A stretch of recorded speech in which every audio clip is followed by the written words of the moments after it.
नमस्कार दोस्तों, स्वागत आप सभी का मेरे YouTube channel Mayank study point पर। और मैं हूं आपका होस्ट मयंक साव और आज का मेरा वीडियो सेल्स मैनेजमेंट का है, जिसके अंदर आज हम लोग जानेंगे सोर्सेज ऑफ रिक्वायरमेंट के बारे में, सिलेक्शन ऑफ सेल्स पर्सन के बारे में, सेल्स ट्रेनिंग और डिजाइनिंग ट्रेनिंग प्रोग्राम के बारे में। तो चलिए वीडियो में आगे बढ़ते हैं। और वीडियो में आगे बढ़ने से पहले अगर आप सभी ने मेरे चैनल को अभी तक सब्सक्राइब नहीं किया है तो जल्दी इस चैनल को कर दिए सब्सक्राइब और प्रेस कर दिए बेल आइकन को भी, ताकि आपको हमारे आने वाले हर वीडियो का नोटिफिकेशन तुरंत मिले और आप उसमें ना कर सके। तो बढ़ते हैं आज के अपने टॉपिक की तरफ। तो चलिए आज कुछ नया सीख लेते हैं।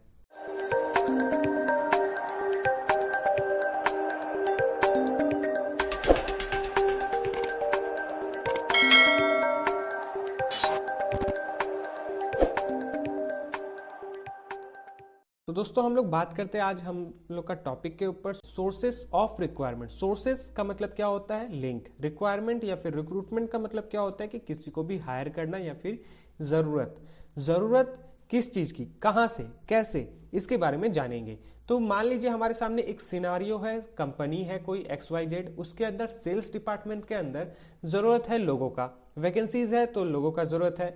अब वो क्या करता है? अपने सोर्स के थ्रू हायरिंग करता है। कैसे? एडवर्टाइजिंग चला के, कहीं पे प्रमोट करके, किसी को बोल कर या फिर कुछ भी करके, अवेयरनेस फैला के। तो ये होता है उसके सोर्सेस। तो वो कौन से सोर्सेस है, किस तरह के सोर्सेस है और वो किस तरीके से हायरिंग करता है, रिक्रूटमेंट करता है, उसके बारे में हम लोग जानेंगे। तो उसके पहले हम लोग इसका डेफिनेशन थोड़ा सा समझ लेते हैं। Sources of requirement refers to various modes of connecting with the job seeker for completing the task of finding potential employees. Sources of recruitment क्या रेफर करता है? एक ऐसा मोड है जो जॉब सीकर को कंपनी के साथ कनेक्ट करता है और वो ये बताता है कि वो उसे कोई टास्क दे तो वो कंप्लीट उसे कर सकते हैं और फाइंड पोटेंशियल एम्प्लॉय को फाइंड करने में मदद करता है सोर्सेस ऑफ रिक्रूटमेंट में। इसको सिंपल वर्ड में भी ऐसे कह सकते हैं कि sources of recruitment is the medium through which communication regarding the vacant position is made aware to the prospective candidates. यहाँ पे सोर्सेस ऑफ रिक्रूटमेंट में ये कहा जाता है कि कंपनी वो लोग को ढूंढता है जो उस वैकेंसी के लिए एकदम एलिजिबल है और बहुत ही सही है। ये एक ऐसा कम्युनिकेशन है, मीडियम है, जहां से हम लोग जॉब सीकर्स के साथ डायरेक्ट कनेक्ट हो सकते हैं, बातचीत कर सकते हैं। तो वो कौन कौन से सोर्सेस है, किस तरह के सोर्सेस है, वो कितने तरह के हैं, वो हम लोग समझते हैं। तो सोर्सेस ऑफ रिक्वायरमेंट जो है वो दो तरह के होते हैं, इंटरनल, एक्सटर्नल। इंटरनल का मतलब क्या हो जाता है कि कोई भी कंपनी का इंटरनल में मतलब कि उस कंपनी के अंदर जितने लोग हैं वो। एक्सटर्नल का मतलब हो जाता है कि जो उस कंपनी में नहीं है, दूसरे कंपनी में है या फिर कहीं बाहर में है, तो वो होता है एक्सटर्नल। अब हम लोग एक एक करके इन सभी के ऊपर बात करते हैं। तो शुरू करते हैं इंटरनल से। Internal sources of recruitment. Internal sources of recruitment refers to the recruitment of employees who are already a part of the existing payroll of the organization. The vacancy for the position can be informed to the employee through internal communication. Internal sources of recruitment क्या बताता है कि वहां पे वो उन लोगों को अपने कंपनी के अंदर उन एम्प्लॉय को रिक्रूट करता है जो जिनकी जरूरत है किसी दूसरे डिपार्टमेंट में और वो पहले से ही उस कंपनी के अंदर है। जैसे कि मान लीजिए एक XYZ कंपनी है, उसमें जरूरत है किसी सेल्स पर्सन की, लेकिन वो देख रहा है कि मार्केटिंग डिपार्टमेंट में स्टाफ ओवर स्टाफ्ड है, यानी कि जहां जितनी जरूरत होनी चाहिए उससे कहीं ज्यादा है, 2-4 ज्यादा है, तो वहां से वो रिक्रूट कर लेगा। या फिर हो सकता है एम्प्लॉय को पता चले कि अच्छा उस HR डिपार्टमेंट में एक वैकेंसी है तो चलो मैं वहां पे भर देता हूँ, यहाँ पे वैसे भी बहुत सारे लोग हैं तो वहां पे मैं भर देता हूँ। तो कंपनी क्या करता है, उसके थ्रू वहां से इंटरनल सोर्स के थ्रू उसे हायर कर लेता है। इससे क्या होता है कि कंपनी का एक्सपेंडिचर भी नहीं होता, ज़्यादा खर्च नहीं होता, ज़्यादा ओरिएंटेशन का प्रॉब्लम नहीं होता, कुछ सिखाना नहीं पड़ता ज़्यादा कुछ, उसको सभी चीज़ मालूम ही होती है लगभग। तो ये सारा चीज़ होता है इंटरनल सोर्सेज के अंदर। The vacancy for the position can be informed to the employee, और वो एम्प्लॉय को पहले से ये वैकेंसी के बारे में पता चल जाता है या फिर वो कंपनी खुद बता देता है कि मुझे इस जगह में जरूरत है, इंटरनल कम्युनिकेशन के थ्रू। तो ये किस तरीके से होते हैं, इसके क्या क्या पॉइंट्स है वो हम लोग समझते हैं। तो सबसे पहला आ जाता है प्रमोशन। किसी भी कंपनी का अगर इंटरनल सोर्सेज के थ्रू किसी एम्प्लॉय का प्रमोशन हो रहा है तो वो उसके अंदर क्या क्या चीजें होने लगती है। अब मान लीजिए वो सेल्स डिपार्टमेंट में था, मार्केटिंग डिपार्टमेंट का वो हेड बनने जा रहा है, यानी कि प्रमोशन होने जा रहा है। या फिर हम लोग सेल्स डिपार्टमेंट में ही है तो सेल्स डिपार्टमेंट का हेड पे उसका प्रमोशन होने वाला है, तो उसके ऊपर जो पहले था उसका रिटायरमेंट हो गया तो ये ऊपर जाएगा। लेकिन कंपनी इसे किस तरीके से, क्या देखकर इसे ऊपर करेगा? हो सकता है इसका काम देखकर ऊपर करे, हो सकता है इसका नॉलेज देखकर ऊपर करे कि हाँ इस बंदे को अच्छा खासा नॉलेज है इस फील्ड में और ये बहुत टाइम से असिस्ट भी कर रहा है इससे, जो था अपना उसका जो हेड था उसको बहुत तरीके से असिस्ट कर रहा है, तो वो उसे प्रमोट कर देगा। और अगर ऐसा नहीं होता है, कंपनी किसी को बाहर से लाके, एक्सटर्नल सोर्सेज से लाके उसका हेड बना देते, तो कंपनी के अंदर धीरे धीरे डिपार्टमेंट के अंदर कोल्ड वॉर्स स्टार्ट हो जाएंगे या फिर कन्फ्लिक्ट होना शुरू हो जाएंगे कि मुझे नहीं बनाया, मैं इतने टाइम से काम कर रहा हूँ, ऐसा है वैसा है, ये सारा चीज शुरू हो जाएगा। तो प्रमोशन के अंदर क्या होता है कि जिस एम्प्लॉय का प्रमोशन होता है उसके ऊपर रिस्पॉन्सिबिलिटीज भी बढ़ जाती है। जितना रिस्पॉन्सिबिलिटी उसको कम में थी अब उससे डबल हो जाती है। फिर सैलरी में तो इंक्रीजमेंट होता ही है।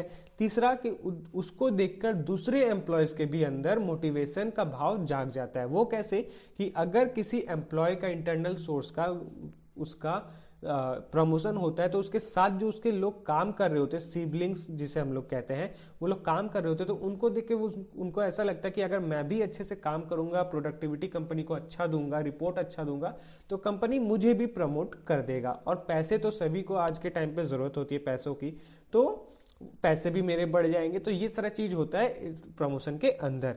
अब हम लोग बात करते हैं ट्रांसफर। अच्छा, प्रमोशन क्या होता है? वो वर्टिकल फॉर्म में होता है, यानी कि जो हमारा सबसे हेड था वो गया तो आप उसका नीचे जो है वो उसका जगह पे जाएगा, फिर उसका नीचे जो था वो उसके जगह पे जाएगा, वो जिसके नीचे था वो उसके ऊपर जाएगा, ऐसा। तो ये सारा चीज होता है प्रमोशन। एक का अगर प्रमोशन हुआ तो साथ में उसके जितने भी साइकिल, उसके नीचे जितने भी लोग हैं, सभी का एक स्टेप प्रमोशन होगा, जो वर्टिकल फॉर्म में होता है, ऊपर की तरफ जो जाता है। अब बात करते हैं ट्रांसफर। ट्रांसफर क्या होता है? हॉरिजॉन्टल फॉर्म में होता है, यानी कि आज वो सेल्स डिपार्टमेंट के अंदर है तो कल उसे कंपनी क्या करेगा कि देखेगा कि सेल्स डिपार्टमेंट में ओवर स्टाफ्ड है, बहुत ज्यादा लोग हैं, तो वो मार्केटिंग में डाल देगा। क्यों? क्योंकि मार्केटिंग में कम लोग थे, तो वहां पे उसे डाल देगा। वहां पे क्या होता है, इसका एक कारण क्या होता है कि वहां पे ना उसका सैलरी बढ़ेगा, ना उसका रिस्पॉन्सिबिलिटी ज्यादा बढ़ेगा, ना उसके ऊपर ज्यादा कुछ चेंजेस होगा, वो सारा चीज सेम ही रहेगा, बस वो पहले सेल्स में था अब वो मार्केटिंग में होगा। इसी तरीके से बहुत सारी चीजें होती है जो कंपनी ऐसे करती है। और किसी किसी एम्प्लॉय का ऐसा भी होता है, शिफ्ट चेंज हो जाता है कि 2 साल उसने इसके अंदर किया, 2 साल उसके अंदर किया, 3 साल उसके अंदर किया। ऐसा करने के कारण क्या होता है कि उसका जो नॉलेज है सभी जगह में ठीक से पहुंचने लगता है, सभी जगह में अच्छा खासा पकड़ बन जाता है, जिसके कारण कंपनी को यह हेल्प होता है कि अगर इन फ्यूचर कभी कंपनी को लगे कि मुझे मैनेजर की जरूरत है, हायर पोस्ट की जरूरत है, तो वहां पे कंपनी उसे हायर जरूर करेगा, उसे रिक्रूट जरूर करेगा, क्योंकि उसका सभी फील्ड में एक पकड़ है। जैसे कि हम लोग ब्यूरोक्रेट्स को देखते हैं जो यूपीएससी, आईएएस, आईपीएस बनते हैं, उसमें क्या होता है कि उनको, उन यूपीएससी एस्पिरेंट्स को सभी सब्जेक्ट्स को पढ़ाया जाता है, हर एक सब्जेक्ट को, कॉमर्स को, साइंस को, और भी जितने भी हैं सारे सब्जेक्ट्स को पढ़ाया जाता है। क्यों? क्योंकि अगर फील्ड में कभी उनको कुछ रूल्स रेगुलेशंस बनाने पड़े तो वो सभी फील्ड के बारे में अगर जानकारी रखेंगे तो उस सभी फील्ड के बारे में सोच कर बनाएंगे। अगर कोई ब्यूरोक्रेट सिर्फ कॉमर्स वाला हो और वो सिर्फ कॉमर्स के बारे में सोचकर बनाए कि अच्छा ये है, बाकी वो किसी के बारे में ना बनाए, तो वो पॉलिसी बहुत ही गलत बन जाएगा, वो दूसरे के सही किसी हिसाब से नहीं होगा। तो ये होता है ट्रांसफर के अंदर। ट्रांसफर के अंदर भी यही होता है कि अगर किसी का प्रमोशन हो रहा है तो उसको सारे फील्ड में नॉलेज है, तभी जाके उसका प्रमोशन, नहीं तो उसको एक जगह से दूसरे जगह, दूसरे जगह से तीसरे जगह, तीसरे जगह से चौथी जगह पे ट्रांसफर किया जा रहा है उसी पोजीशन पे। ऐसा नहीं है कि यहाँ सेल्स डिपार्टमेंट में वो एग्जीक्यूटिव था तो वहां पे जाके वो एसोसिएट हो जाएगा, ऐसा नहीं, ना डिमोशन होगा ना प्रमोशन होगा, सब सेम रहेगा, सैलरी भी सेम होगा, सभी चीज सेम रहेगा। और इससे क्या होता है कि अगर जिस जगह पे रिक्वायरमेंट है, जिस फील्ड में, और जहां पे ओवर स्टाफ्ड है, तो वहां पे उस रिक्वायरमेंट को फुलफिल करने में कंपनी को ज्यादा टाइम नहीं लगता है, तुरंत हो जाता है। तो ये था ट्रांसफर। अब हम लोग समझते हैं एम्प्लॉयर रेफरल्स, जो इसका तीसरा नंबर पॉइंट है। एम्प्लॉयर रेफरल्स, जैसे कि आपका कोई हेड है, वो देख रहा है कि मेरे डिपार्टमेंट में ज्यादा प्रोडक्टिविटी है नहीं, ज्यादा लोगों के कामों की जरूरत है नहीं, तो कंपनी क्यों इसे ज्यादा पैसे दे, वो क्या करता है, दूसरे किसी डिपार्टमेंट में देखता है जहां पे लोगों की जरूरत है, वहां उसे रेफर कर देता है कंपनी को बोलकर कि ये बंदा उस डिपार्टमेंट में दे दो, वो ज्यादा अच्छा काम करेगा। इसको हम लोग एक तरह से इससे भी ट्रांसफर कहते हैं कि अच्छा उसने बता दिया, रेफर कर दिया कंपनी ने, तो कंपनी ने उसे उस जगह पे ट्रांसफर कर दिया, ये होता है। फिर आता है फॉर्मर एम्प्लॉयज। फॉर्मर एम्प्लॉयज क्या होता है कि जैसे कि कोई भी आदमी है, कोई भी एम्प्लॉय था उस ऑर्गेनाइजेशन के अंदर, पहले वो काम करता था लेकिन किसी कारण से कंपनी ने उसे निकाल दिया, किसी कारण से कंपनी ने उसे निकाल दिया, बोला कि नहीं मुझे अभी लोगों की जरूरत नहीं है, तो जो जो नए लोग हैं उन्हें निकाल दो, या फिर जो पुराने लोग हैं जिनका काम अच्छा नहीं लग रहा है उन्हें निकाल दो। तो फिर कंपनी ने सोचा कि नहीं अब मुझे फिर से रिक्वायरमेंट की जरूरत है, तो वो क्या करेगा, इन लोगों को ढूंढेगा जो फॉर्मर एम्प्लॉयज थे, इस कंपनी में पहले काम करते थे अभी नहीं है, और लेकिन उनको ऐसा है कि वो कहीं और भी काम नहीं कर रहे, वो अभी भी जॉब ढूंढ रहे, तो वो उनको कॉल करेगा कि भाई मेरे जगह में रिक्वायरमेंट है, अगर तुम इस डिपार्टमेंट में आना चाहते हो तो आ जाओ। तो वो इस तरीके से काम होता है, फॉर्मर एम्प्लॉयज इसे ही कहते हैं। तो ये हुआ इंटरनल सोर्सेस ऑफ रिक्वायरमेंट। अब हम लोग समझते हैं उसका दूसरा point, external source of recruitment. External sources of recruitment क्या करता है, जैसे कि वो उन लोगों, उन एम्प्लॉयज को ढूंढता है जिनको ज़रूरत है लेकिन वो कहीं जॉब नहीं कर रहे होते, या फिर उस कंपनी के अंदर, उस ABC कंपनी के अंदर जॉब नहीं कर रहे होते हैं, या फिर ऐसे लोग जो अभी बस पढ़ाई कर रहे होते। तो ये होता है एक्सटर्नल सोर्सेस की, वहाँ से लोगों को रिक्रूट कर लेते हैं।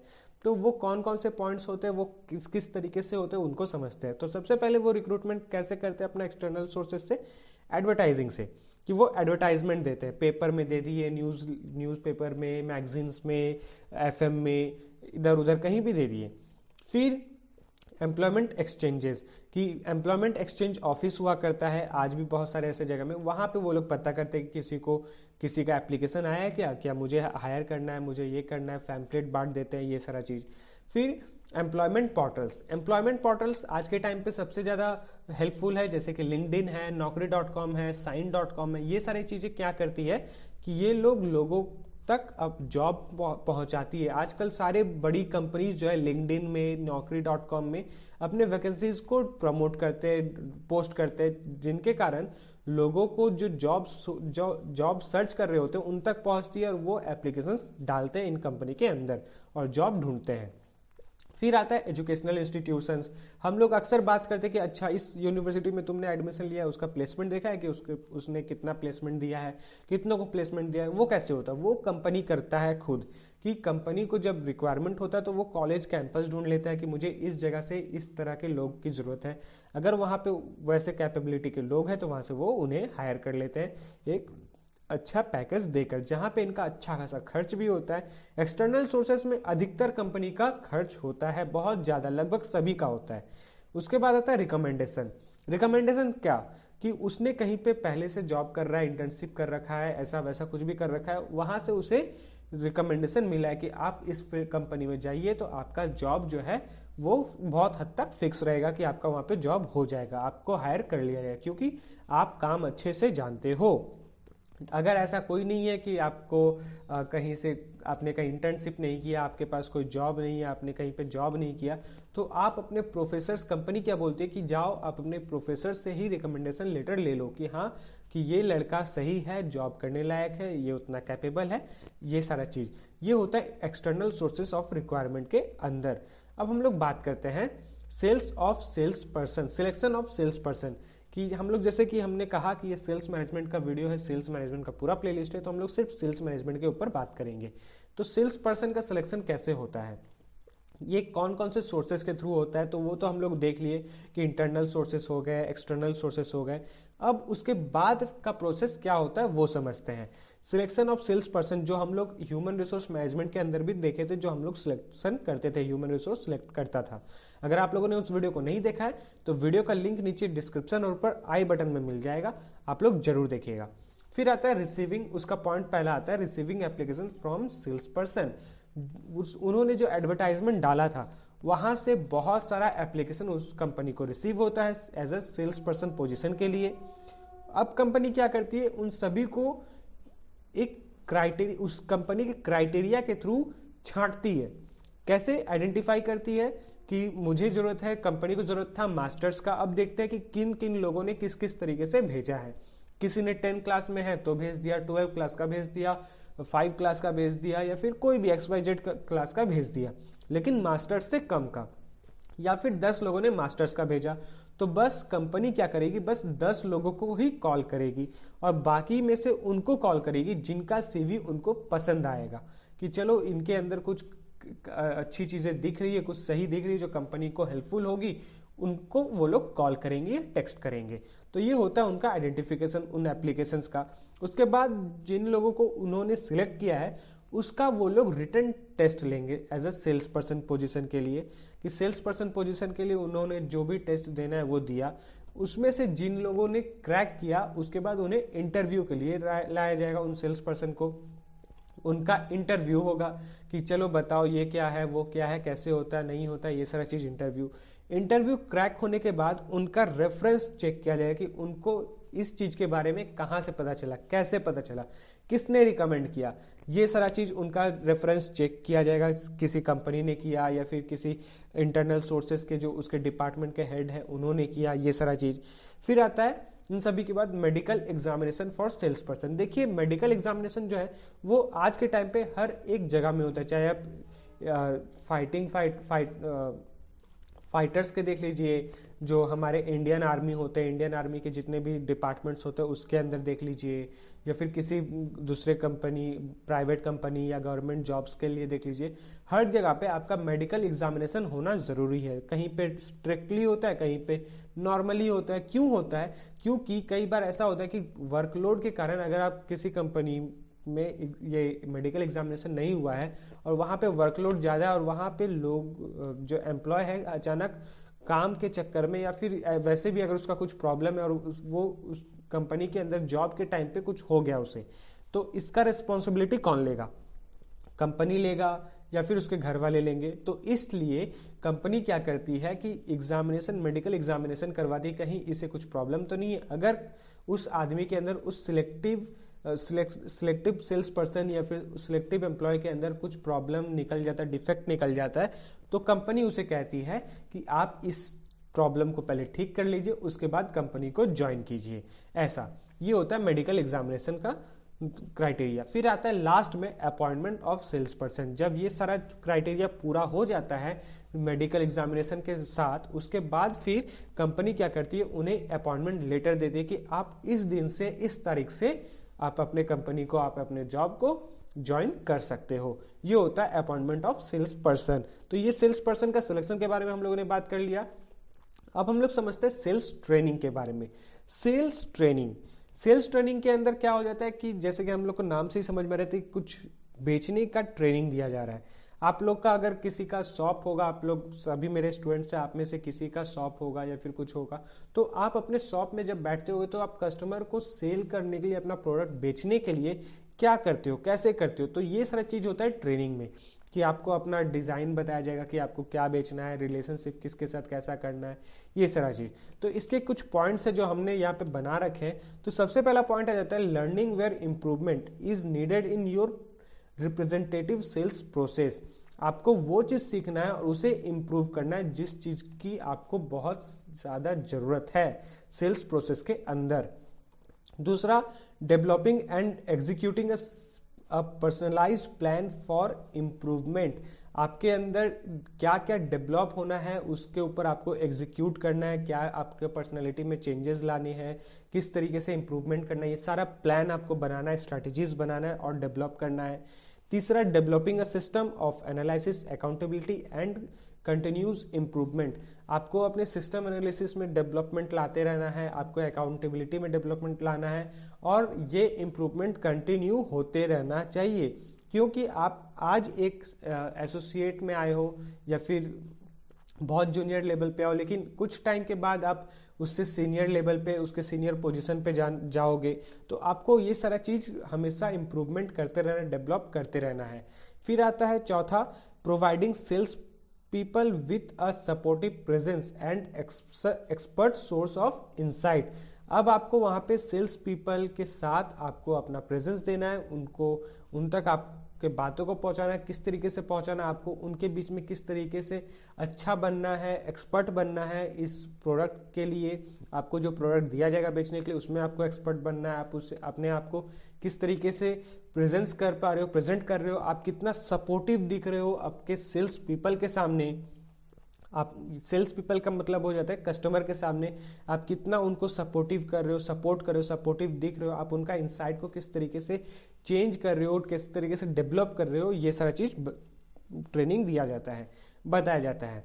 उसके बाद आता है helping sales people develop stronger relationship with customer, और साथ में आखिरी पॉइंट में ये बताया जाता है कि आप सेल्स पीपल के साथ अपना रिलेशनशिप किस तरीके से स्ट्रॉन्ग करोगे और उसे किस तरीके से डेवलप करोगे।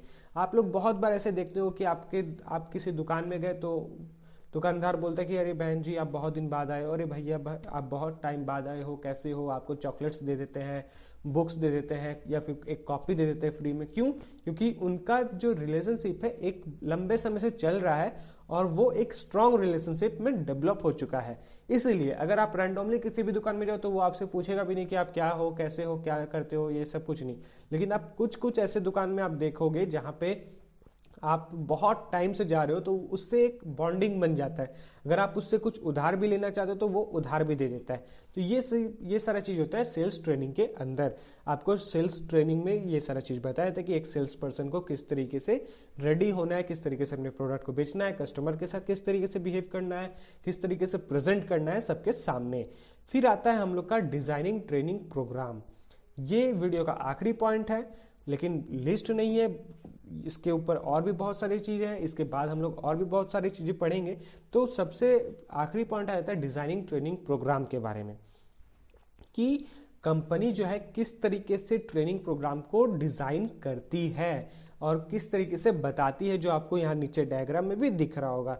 The process of designing a training program is not an easy task. Many problems occur in the process of designing in training programs. Some of the common problems are creating training that does not support a business goal, problems that training cannot fix, how to identify the purpose of a training program, and sometimes all these things. तो कई बार ऐसा होता है कि training programme में ये सारी चीज़ों को मैटर नहीं किया जाता है, ध्यान नहीं दिया जाता है कि उनको कैसे गोल को अचीव करना है, उनको किस तरीके से सपोर्ट देना है, वो अपना प्रॉब्लम को किस तरीके से फिक्स करेंगे। क्योंकि प्रॉब्लम जो है, क्वेश्चन जो है वो कुछ भी हो सकते हैं, कहीं से भी आ सकते हैं, तो उसके ऊपर आपका कुछ प्रिपरेशन नहीं होता है। आप जब फील्ड में जाओगे सामान बेचने के लिए तो आपके सामने बहुत सारे ऐसे प्रॉब्लम्स फेस करने को मिलेंगे जो आपको कहीं सीखने को नहीं मिलेगा, कहीं बुक में आपको नहीं मिलेगा। वहाँ पे आपको खुद उसे सॉल्व करना पड़ेगा, आपको उस चीज़ों को आइडेंटिफाई करना होगा, आपको वहीं से आपको दूसरा ट्रेनिंग भी मिलेगा। तो ये सारा चीज़ होता है डिजाइनिंग ट्रेनिंग प्रोग्राम के अंदर। लेकिन आपको बेसिक्स में बताया जाता है कि आपको इंस्पिरेशन कहाँ से मिलेगा, आपको एसेसरीज कहाँ से मिलेंगी, आपके लिए क्या ज़रूरत है, आपको कौन सा स्किल का नीड है, आपका क्या क्या गोल है, स्पेसिफिक गोल क्या है, मेजरेबल गोल क्या है, रियलिस्टिक गोल क्या है, टाइमली गोल क्या है, अकाउंटेबिलिटी सिस्टम क्या है, ये सारा चीज़ आपको बताया जाएगा। एक नॉर्मल तरीके से जो बेसिक्स होते हैं उनके बारे में आपको इस प्रोग्राम में डिज़ाइन किया जाता है। इस प्रोग्राम के अंदर इस तरीके से ये सारे बेसिक चीज़ों को डिज़ाइन किया जाता है। ऐसा नहीं है कि आपको पूरा डिटेल्स में हर चीज़ बता दिया जाएगा कि आपसे कस्टमर क्या पूछने वाला है, कस्टमर को कैसे जवाब देना है, ये सारा चीज़ आपको नहीं बताया। कस्टमर का सवाल कुछ भी हो सकता है, XYZ, और आपको उस टाइम पे वैसा आपको जवाब देना पड़ेगा, आपको उस तरीके से ट्रेंड होना पड़ेगा। तो ये होता है डिज़ाइनिंग ट्रेनिंग प्रोग्राम के अंदर।